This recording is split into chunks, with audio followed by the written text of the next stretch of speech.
Kalabasa. Hindi lamang masarap at masustansyang gulay, ay masarap na alak din pala. Narinig mo na rin ba na maging ang paborito nating gulay na kalabasa ay maaari mo ring gawing alak at nagtataglay pa ng maraming sustansya? Hello, what's up? Your best here. Sa videong ito ay ating alamin kung papaano nga bang ginagawang isang masarap na alak ang gulay na kalabasa. Ano-ano nga ba ang mga pakinabang ito sa ating kalusugan at maaari rin ba itong makasama? Pero bago tayo magpatuloy, kung bago ka pa lamang dito sa ating channel, ay huwag mong kalimutan na pindutin ang subscribe button at ang notification bell at mag-follow na rin sa ating Facebook page upang lagi kang updated sa aking mga bagong uploads. Mahilig ka rin bang magluto ng gulay na kalabasa?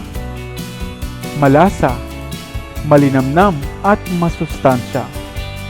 Maaari mo ngang igisa, gataan, i-bake at marami pang iba. Gulay na mayaman sa nutrisyon at mga bitaminang kailangan ng ating katawan.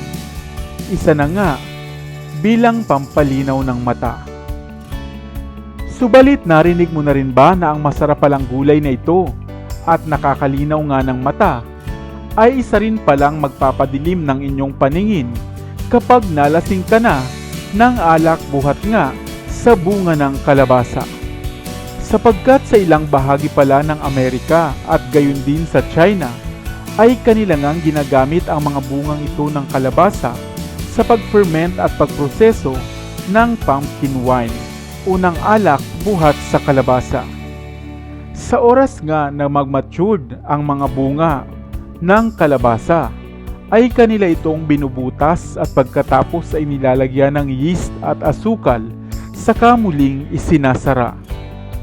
At pagkalipas nga ng ilang araw ay kanila itong binubuksan at tatambad na nga ang fermented wine na may lasang kalabasa o ang tinatawag na pumpkin wine. Subalit ano nga ba ang lasa nito at ang tinataglay ng mga sustansya? Ito ay may lasa ngang maihahalin tulad o maihahambing sa white wine o dry hard cider. At mayaman nga ito sa mga antioxidants, mga bitamina, phenolic compounds at sustansyang orihinal na tinataglay ng laman ng kalabasa. Nakatutulong din ito bilang pang-iwas o panglaban sa mga damaged cells at bilang pampalinaw rin ng mata. Subalit lalabo din ang inyong paningin sa lasing kung masobrahan ka naman sa pagkonsumo nito. Kaya dapat ay drink moderately. Isang inumin na natural, masustansya at madali lamang gawin. Ikaw, kung may pagkakataon, nais mo rin bang tikman ang alak buhat sa kalabasa? Sana ay may bago kang natutunan sa videong ito. Masarap, masustansya, at maraming hatid na bitamina ang gulay na kalabasa. At ang gulay ngang ito ay kilalang kilala ng masa. Subalit kadalasan na inaalis nga lamang natin ang mga balat nito bago lutuin. At hindi natin batid na maging ang mga tinatapon lamang nating balat ay marami pa palang pakinabang at gamit at nag-uumapaw rin sa mga benepisyo. Hello, what's up? Your best here. Sa videong ito ay ating alamin ang mga dahilan kung bakit hindi mo dapat kaagad na itapon ang pinagbalatan mo ng kalabasa, sapagkat ito ay magagamit mo rin pala. Batid nating lahat na masustansya ang gulay na kalabasa. Una na nga, bilang pampalinaw ng ating mga mata. Madalas nga itong ginugulay, ibinibake at iginigisa. Subalit batid mo ba na sa gulay na kalabasa ay hindi lamang pala ang laman nito ang maaari nating mapakinabangan? Dahil nga maliban sa ang buto nito ang pinakamahusay at pinakamasustansyang parte ng kalabasa, ay maging ang mga balat nito ay mapapakinabangan mo din pala. Ang kalabasa nga ay halamang kauri ng pamilya ng mga kukurbita. Mayroong 5 klase ng kalabasa ang kilalang makakain at kadalasan nga nating ginagawang gulay. Subalit may isang parte ng kalabasa ang madalas ay inaalis nga at itinatapon lamang bago ito lutuin. Minsan kung mura pa nga ang mga balat ng kalabasa ay niluluto din ito kasama ng laman. Pero kung ito ay matigas na nga at hinog, ay inaalis na ito at itinatapon lamang natin. Ngunit batid mo ba na ang manipis na balat nito pala ay nagtataglay ng maraming sustansya? Ang manipis na bahaging ito ay mayaman sa vitamin A, vitamin B6, vitamin C, vitamin E, potassium, iron at magnesium. Kung kaya naman maging ito ay napakasustansya rin.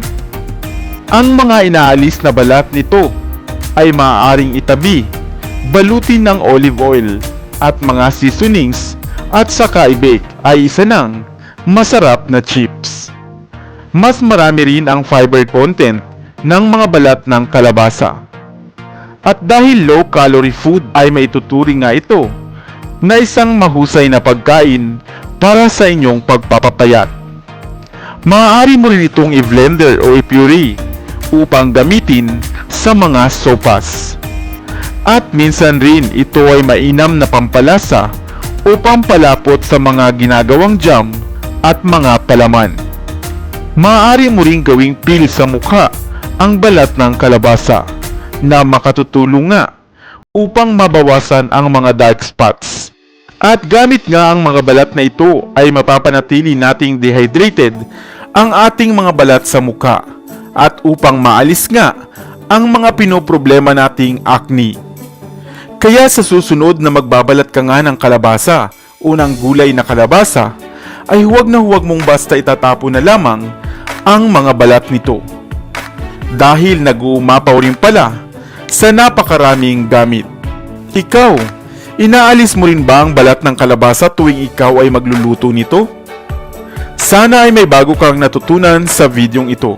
Iwan ka naman ang comment sa comment section sa ibaba. I-like at i-share mo na rin para naman sa kaalaman ng iba. Dito na sa Best TV, tayo ay matuto. Utak mapuno ng bagong kaalaman. Dito na sa Best TV, tayo ay lumibot. Lihim na mundo ay ating matuklasan. Dito yan sa Best TV, dito yan sa Best TV, dito yan sa Best TV. Sapagkat lamang ang laki may alam. Dito yan sa Best Tara TV. bes, sabay-sabay tayo na matuto. Pagkat dito sa mundo lamang ang siyang marunong. Ating utak sa linya ng panibagong dunong. Mga bagay na sa buhay ay makakatulong.